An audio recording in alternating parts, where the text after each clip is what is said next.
What's up, guys? I hope y'all having a blessed day.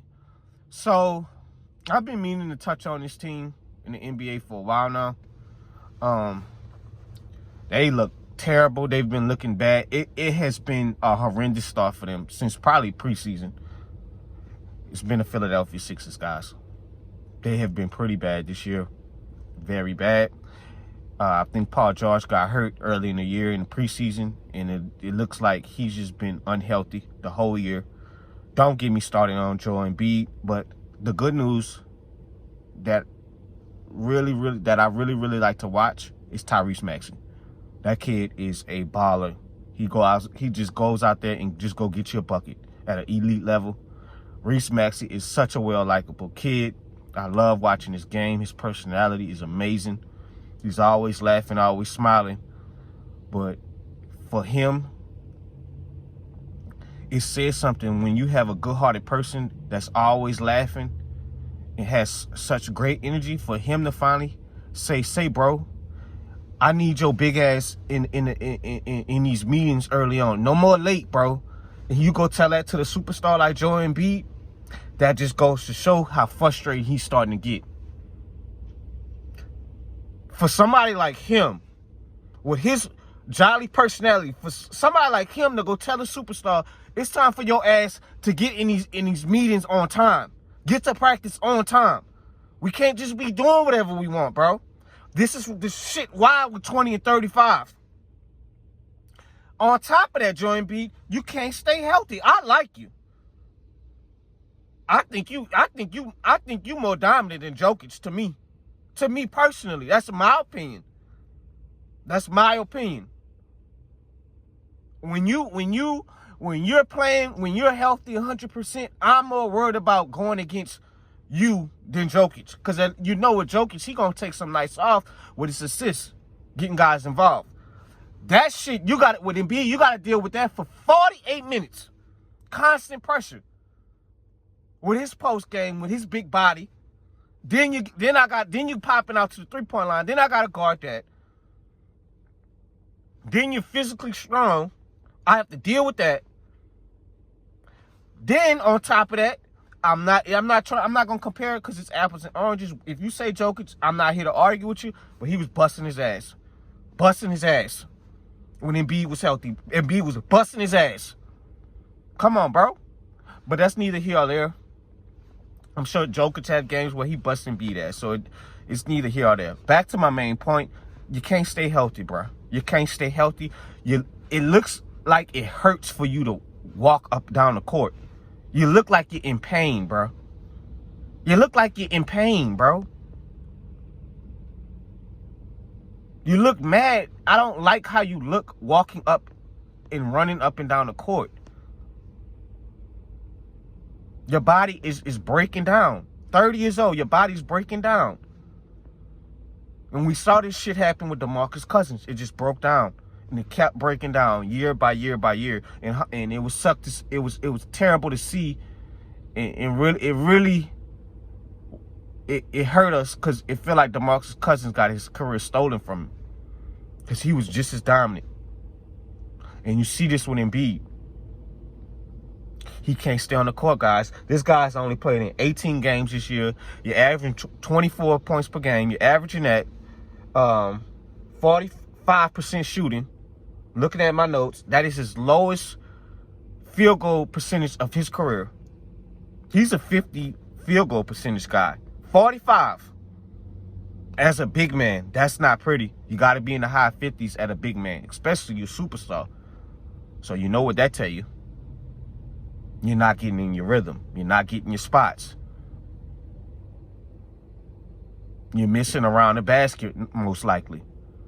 You're not hitting your 3-point shots like you was. You're struggling. You're not in the rhythm. So we know what's going on with Embiid. But this one person on this team, and is really starting to piss a lot of people in Philly off. I watched Gilly podcast, and you could tell he's frustrated with him. Y'all could have kept Tobias Harris for this shit that Paul George is doing. Let me read the numbers, guys. Let's read it. Let's read the numbers with him. Because at the end of the day, he won his money and he got his money in the Philadelphia Sixers, and then they're not getting their money's worth. You could have kept Tobias. So let's look at Tobias' numbers, Harris' numbers last year. 17.2 points per game, 48 field goal percentage, 48. So that's close to 50. That's close to 50. Okay, Tobias. Okay. Then you had 35% three-point percentage. So that's kind of around the league average. So let's look at PG numbers, guys. 16.2, 42 field goal percentage, 36 three-point percentage. You played in 36 games, and your ass, after games, are going on these podcasts and laughing and cackling. Laughing and cackling. And brother, let me tell everybody, you can do your podcasts. Go have fun with your podcast. We're not telling you not to have fun with your podcast. You got to take care of your brand. Your brand comes first. You're not going to be playing basketball forever. But when Tyrese Maxey is out there busting his ass every night, that pisses people off, bro. And with 20 and 35, if you're not healthy, just sit out for the rest of the season. Just do that. Do yourself a favor. And get in a rhythm next year, y'all regroup and give it one more chance. But they got to blow this up eventually. This is a waste of time. This is a waste of time. Y'all don't have no role players enough to even balance the Knicks and the Celtics out. Then you're playing with two broken down players. They broke down themselves. They're broke down, guys. Paul George and Embiid is broke down. And I know with PG, he never really wanted to go to Philly, guys. He didn't want to leave LA. He did not want to leave LA. He felt slighted. He wanted the same money with Kawhi. They didn't give him the money with Kawhi. And I kind of understand, because at the same time, I've been the one kind of most on the court these few years with the Clippers than Kawhi. You know, I was the one to get them in the what was that? Was that the Western Conference Finals? I was the one when they played Phoenix. I was the one. Kawhi was out at the time. But, bruh, when you sitting here telling people, yeah, bruh, I'll take the backseat to Kawhi, what the hell you think is going to happen? And the reason why I love PG so much back in the day, he reminded me of T-Mac. I was a big Tracy McGrady fan. He reminds me of T-Mac. His scoring ability, the way he can cross over, he's so smooth with his crossovers.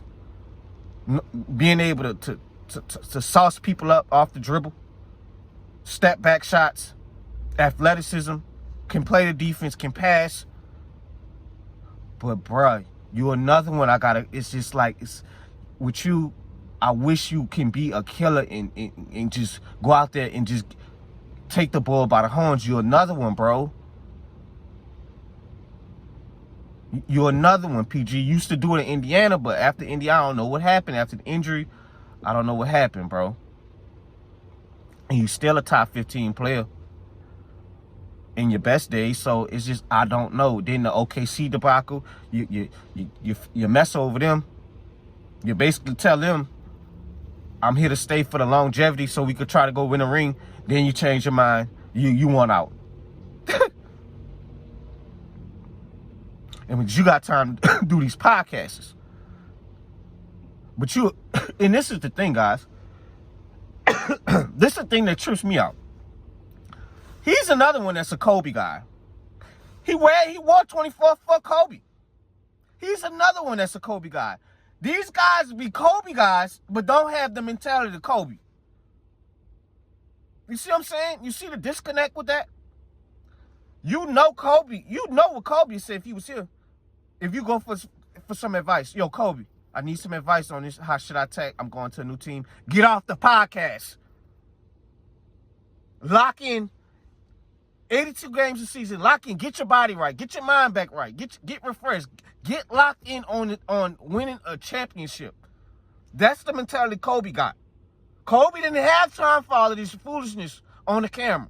Laughing after games, cackling. And you signed, what you signed, bro? Let's see what you signed. Let's see what he signed, guys. Let's take a look what he signed, guys. Hold up. 4 years of $216 4 years, $211.6 million max. He got a max deal, $200 million for 16 points a game, shooting 42%. You stole them people money, PG. You stole their money. And you see why the Clippers didn't want to give you that money. You stole their money. It's over for the Sixers, guys. They not winning no championship. Because your PG is on the back end of 30. And Joel Embid is in his early, young 30s. But at the same time, his body is broken down like a 50-year-old.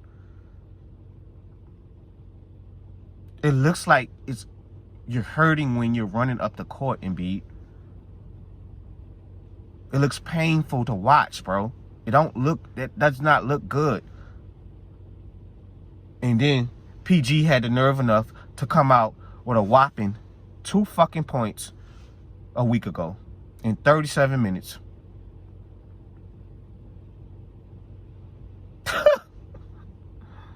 I feel so bad for Reese Maxey, guys. I feel so bad for him, bro.